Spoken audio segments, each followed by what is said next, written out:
work a little bit on the rolling of the mid and upper back. In general, and you'll see it quite frequently in rolling type classes.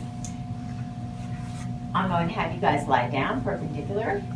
You'll see quite often people rolling, and guys, I'll just go through this at once, getting your feet set, nice, strong, neutral.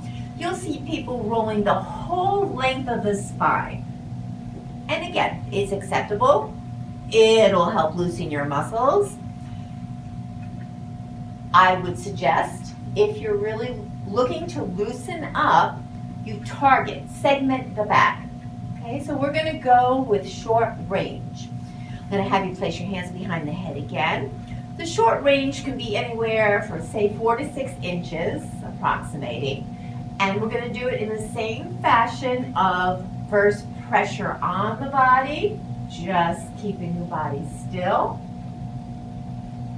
Opening up to where you feel tension, but not pain. Everyone is different in their pain, on their pain threshold, so go according to what you're comfortable with.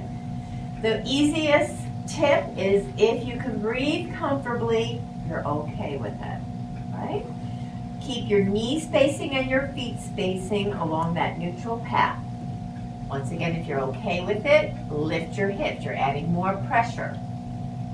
If you're okay with that, with your slow, deep breathing, then we can add movement. Let's go with the 4 to 6 inch range, going back and forth about 10 times, and everything's approximate. You can go much longer if you'd like, but about 10 times will help start releasing the muscle.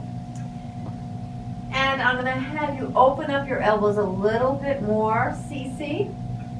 How does that feel? Good. Good. You keep going like that. Marlene, we're going to bring your elbows in toward one another and separate the shoulder blades by doing that as you're rolling, and you'll feel the difference in that you can kind of get into that area around the shoulder blades a little deeper.